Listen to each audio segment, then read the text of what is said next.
let's have a post-divorce crash out together. I have been holding in so fucking much. I just have to let it out. I think it's the only way I'm gonna move on. Hi guys, welcome back to my YouTube channel. It's Cringe. Today we're gonna be talking about this woman having a post-divorce crash out. Let's get into it. Ladies and gentlemen, her. My biggest frustration in divorce is the fact that, like, my husband and I were together since, we were in high school. Growing up, we always had the exact same circle of friends, right? So we've all been friends for, call it 20 plus years now, since middle school. Through my divorce, my friends apparently decided to pick sides. But I don't know. So I have a whole lot to say.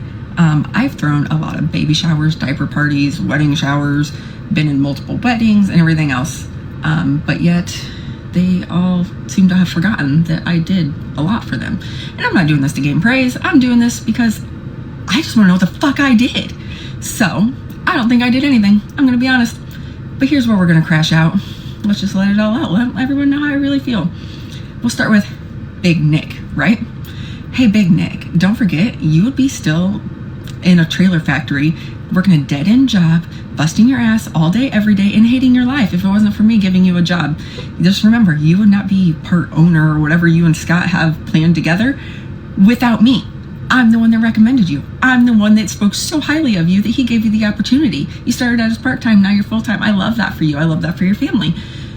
But you wouldn't be there without me. And like, let's not forget, I forgave you after everything you did to your wife. You know that one time you got caught sleeping with your wife's best friend, who also was your best friend's wife?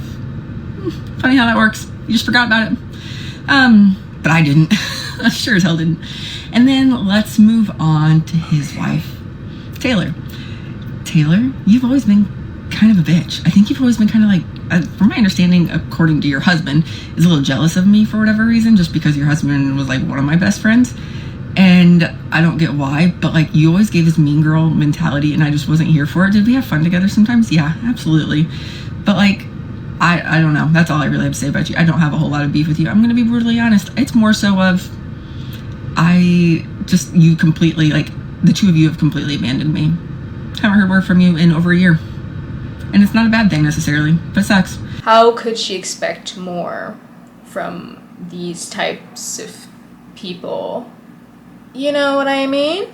Like, your best friend is cheating on his best friend with his best friend's wife. What? Are you not ashamed of yourself?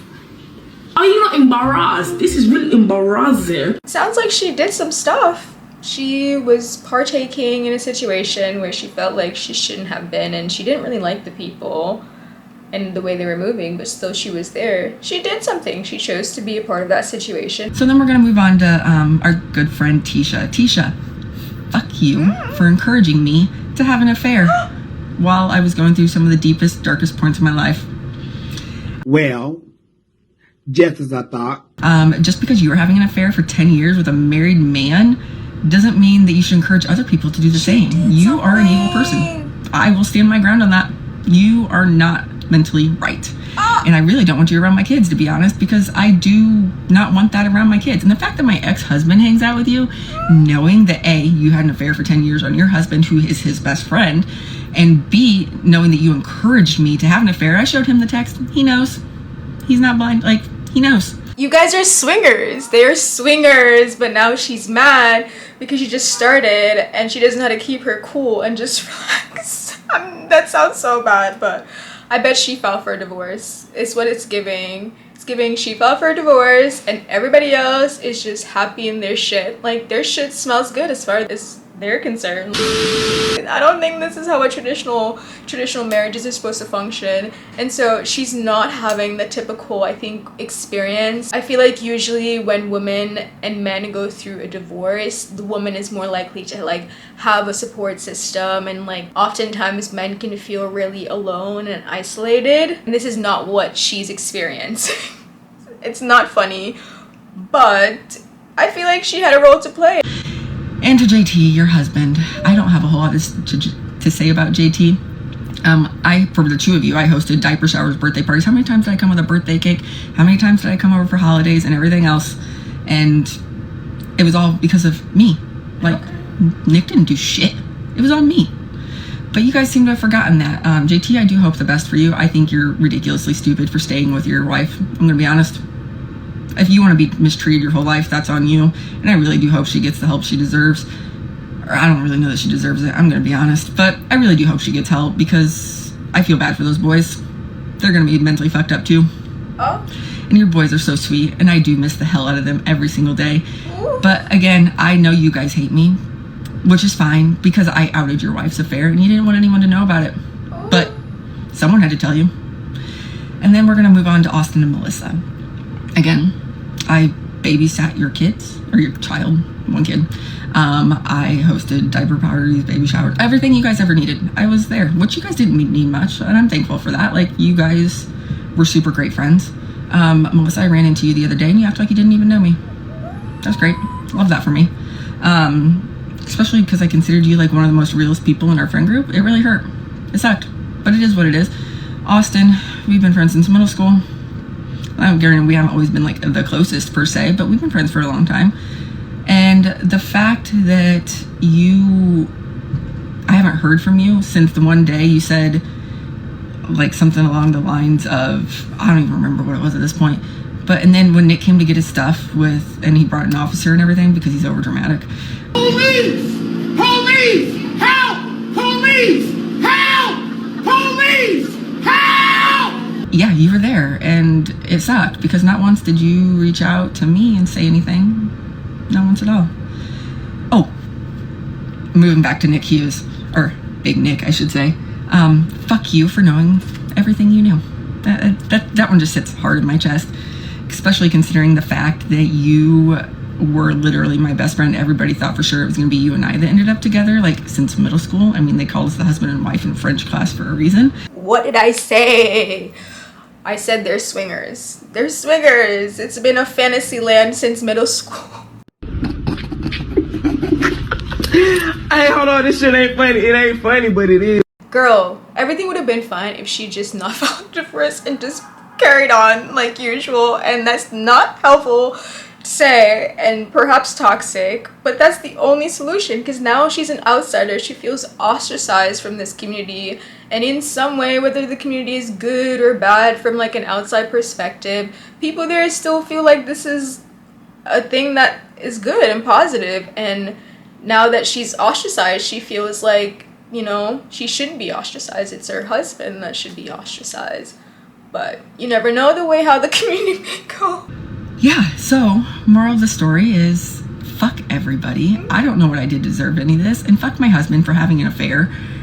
You know, Nick's never going to admit that he had an affair, but he did with someone who I considered to be one of my best friends. And he lied to my face about it once I found out, you know, because he didn't want to hurt me, and neither did she. Well, it hurt even more to find out it was true later on, 4 years later to be exact. The fact that you could lie to me for 4 years is disgusting. Actually, let's go ahead and throw my mother-in-law in there too. No!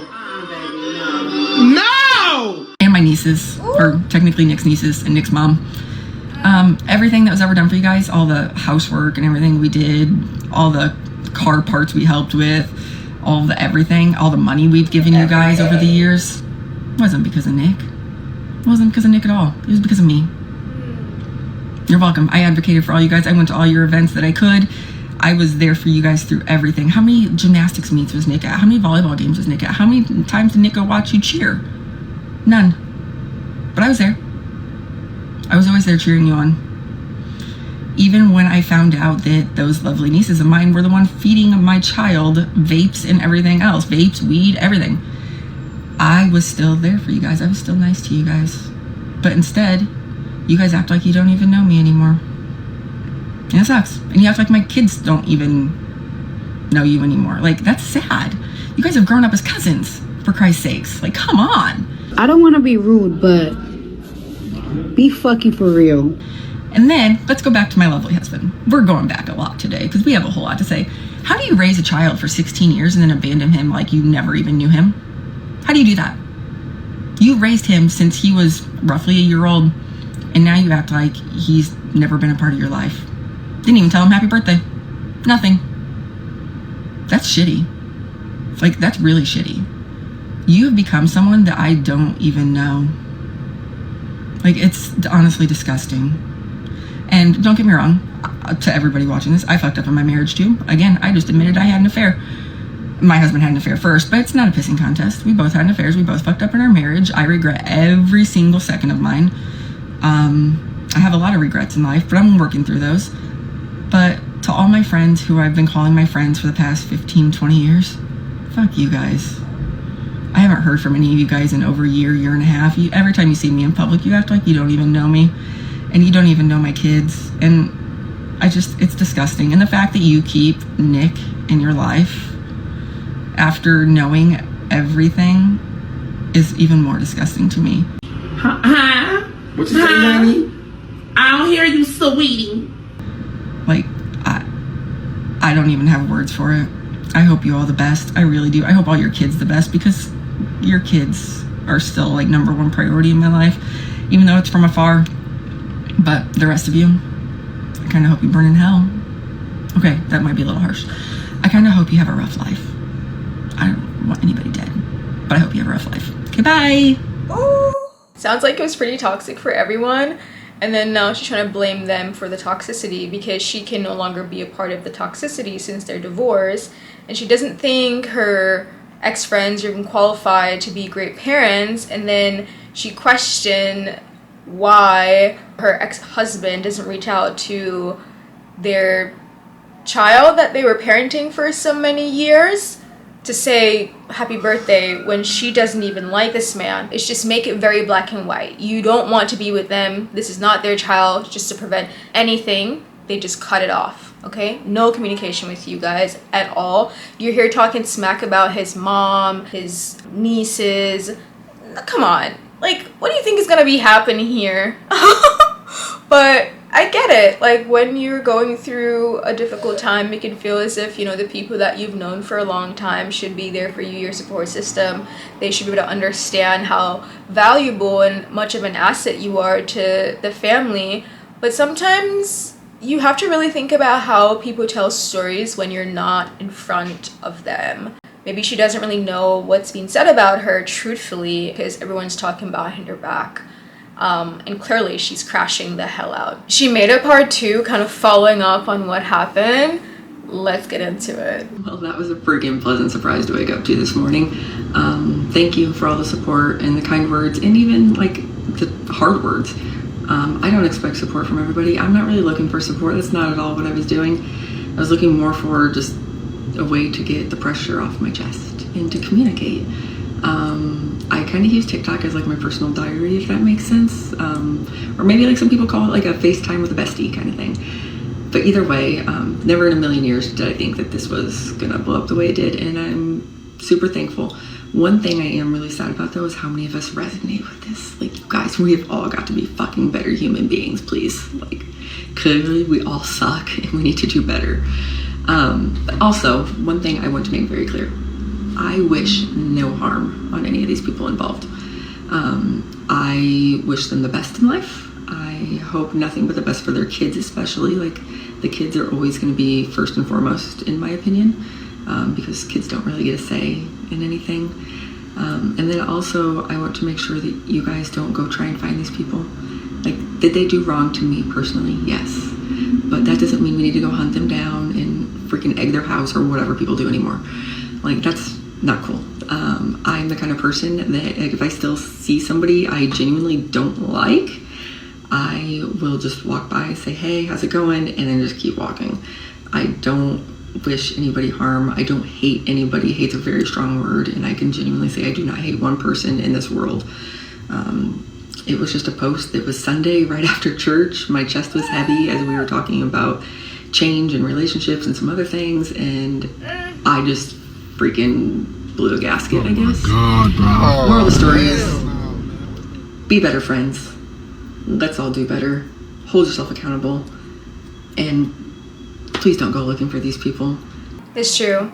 We should be nice to each other, absolutely. But sometimes the truth just isn't very nice. And that doesn't necessarily mean that you shouldn't say it. The question I would ask is, why didn't she go up to her ex-friend and say, hey, what's going on? She just said that's the type of person that she is, instead of like come online and sort of like crash out. And I can see how divorce again can be extremely difficult, and you play the blame game and it's just extremely toxic, and relationships fall apart over and over and over again, and you feel alone. If you relate to this video, let me know down below what your thoughts are, and how did you get through and overcome that feeling? Did you still remain with that community? Did you find a new community and just moved on with your life? Because why the hell not, right? Let me know your thoughts down below again, and I'll see you in my next one, guys. That was cute. Nice way to carry on. Now y'all bitches go to sleep, get y'all some rest.